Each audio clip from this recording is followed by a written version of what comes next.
Online থেকে জিনিস কিনে এই প্রথমবারের মতো আমি এইভাবে ঠকে যাব কখনোই ভাবিনি। অল্প দামে জিনিস কিনতে গিয়ে এইভাবে যে বাস খাবো আসলে এটা কল্পনা করিনি। যারা অনলাইন থেকে জিনিস কিনেন তারা অবশ্যই আমার এই ভিডিওটা দেখে যাবেন। হ্যালো এভরিওয়ান, আসসালামু আলাইকুম, welcome to my another blog. Online থেকে আমি সহজে তেমন কিছু অর্ডার করি না, কারণ আমার ভয় হয় যদি আমার প্রোডাক্টটা মন মতো না হয়। সেই জন্য আমি অনলাইন থেকে খুব একটা জিনিস অর্ডার করি না। আমার যখন যেটা প্রয়োজন হয় নিজে গিয়ে কিনে নিয়ে আসি। আমার বাসায় ভাজা মশলা গুঁড়া করার মতো কোনো মেশিন ছিল না। ভাবলাম একটা মেশিন কিনতে হবে আমার মশলা গুঁড়া করার জন্য। হঠাৎ ফেসবুক ঘাটতে ঘাটতে দেখি মশলা গুঁড়া করার মেশিন গুলো দেখাচ্ছে। তো আমার যেহেতু এটা প্রয়োজন ছিল তাই ভাবলাম এবার বিশ্বাস করে অনলাইন থেকেই অর্ডার করে দিই, দেখি আসলে জিনিসটা কেমন আসে। তাই আমি অনলাইন থেকে এটা অর্ডার করে দিলাম। তার পাশাপাশি আলু পটল কুচি করার মেশিনও একটা অর্ডার করেছিলাম। পার্সেলটা ওপেন করছি আর মনে মনে চিন্তা করছি যে আদৌ কি জিনিসটা ভালো হবে কিনা। আর এদিকে আমি এই ফটকাগুলো ফুটাচ্ছিলাম। আমার অনেক ভালো লাগতেছিল ফটকাগুলো ফুটাতে। পলিথিনের উপরে এই ফটকাগুলো কে কে ফুটান আমাকে কমেন্ট করে জানাবেন কিন্তু। সো এই যে দেখেন গাইস, এই ছোট্ট একটা ব্লেন্ডার অর্ডার করেছিলাম। এটা দিয়ে সব ধরনের বলে মশলা গুঁড়া করা যায়। আদৌ কতটা সত্য জানি না, তবে আমরা আজকে এটা দিয়ে ট্রাই করব যে কতটুকু মশলা গুঁড়া করা যায়।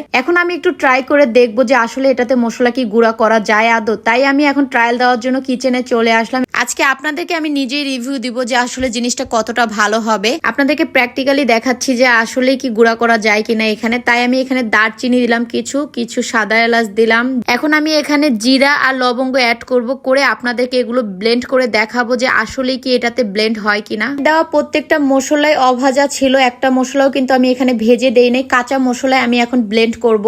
এখন চলেন আমরা দেখি যে আসলে এটা কতটুকু কার্যকারিতা। এই ব্লেন্ডারটা উপরে বাটন সিস্টেম করে দিয়েছে। এই বাটনটা চাপ দিয়ে ধরে আছি বাট কোনো কাজ করতেছে না। অনেকক্ষণ ধরে ট্রাই করতেছি আমি যে এখানে সুইচ চাপ দিলে মনে হয় কাজ করবে, বাট এখনো কোনো কাজ করতেছে না। আমি বুঝে উঠতে পারতেছি না আসলে সুইচ কোন দিকে আছে, এখানে নাকি নিচের দিকে, আমি বুঝে উঠতে পারতেছি না। আমি ট্রাই করতেছি অনেকক্ষণ ধরে কিন্তু কোনোই কাজ হচ্ছে না। আমি এখন বুঝতে পারতেছি না এটা আসলে কিভাবে কাজ করে। ভয় পেয়ে গেছি গাইস, আমি অনেক ভয় পেয়ে গেছি, সত্যি অনেক ভয় পেয়ে গেছি। সুইচটা আসলে ঠিক মতো জায়গায় পড়ছিল না, এখন ঠিক জায়গায় পড়ছে, যে এখন ব্লেন্ড হচ্ছে। আমি অনেক ভয় পেয়ে গেছি।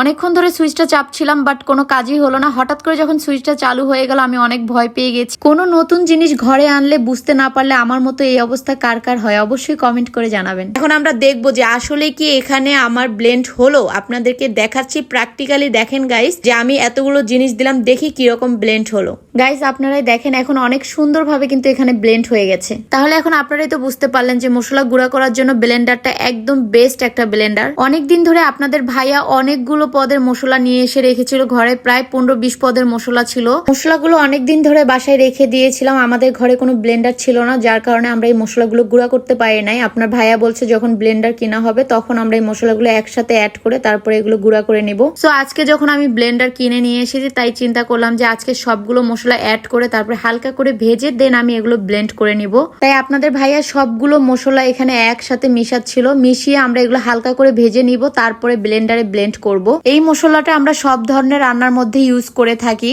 আগে যখন আমাদের মশলাগুলো বানাতে হতো তখন আমরা আম্মুর বাসায় চলে যেতাম, কারণ ওখানে ব্লেন্ডার আছে, ওইখানে আমরা গুঁড়ো করে নিয়ে আসতাম। এরকম করে সব ধরনের মশলা অ্যাড করে তারপরে গুঁড়ো করতাম। তো এখন যেহেতু আমরাই ব্লেন্ডার কিনেছি সেই জন্য আমরা চিন্তা করলাম যে আমরা ঘরের মধ্যে এইটা মশলা আজকে করব। এই মশলাটা আমরা যখন বানাই তখন একটু বেশি করেই বানাই, যাতে করে আমরা অনেকদিন বয়ম করে তারপরে এটাকে খেতে পারি। আপনাদের ভাইয়া যখনই আমার সাথে কাজ করতে বসবে তখনই তার ফাজলামি না করলে তার পেটের ভাতও হজম হয় না, কাজও সুন্দর হয় না, ঠিক আছে। যাই হোক তার কথা বাদ দেই, এখানে অলরেডি কিন্তু 20 পদের মশলা অ্যাড হয়ে গেছে। আর এই সবগুলো মশলা দিয়ে কিন্তু এখন আমরা গুঁড়া করব। আর এই মশলাগুলো গুঁড়া করতে যে আমাদের সাথে যা হলো, ভেবেছিলাম মনের মতো একটা ব্লেন্ডার নিয়েছি, এই একবার মশলা একটু গুঁড়া করতে যে আমার ব্লেন্ডারটা পুরোটাই ড্যামেজ হয়ে গেছে। আর ব্লেন্ডার চলতিছে না। আপনাদের ভাইয়া একবার গুঁড়া করে সে বলদ হয়ে গেছে, সে এখন আর ব্লেন্ডার চালাতে পারতেছে না। অনেকক্ষণ ধরে ট্রাই করেছি বাট ব্লেন্ডারে কোনো কাজ হয় নাই। বাকি মশলাগুলো আমি আম্মুর বাসা থেকে গুঁড়া করে নিয়ে এসেছি। ভালো ভেবে জিনিসটা কিনেছিলাম বাট জিনিসটা অতটা ভালো হয় নাই। আপনারা যদি কেউ এই জিনিসটা কিনে থাকেন তাহলে অবশ্যই সতর্কতার সাথে ইউজ করবেন। এই ব্লেন্ডারটা যে ওয়ান টাইম ইউজ করার জন্য, এটা আমি ব্লেন্ডারটা ইউজ করে বুঝতে পারছি। সো গাইস আজকের মতো ভিডিওটা এখানেই শেষ করছি। নেক্সট ভিডিওতে আবারও আপনাদের সাথে দেখা হচ্ছে। সেই পর্যন্ত সকলেই ভালো থাকবেন, সুস্থ থাকবেন। আল্লাহ হাফেজ।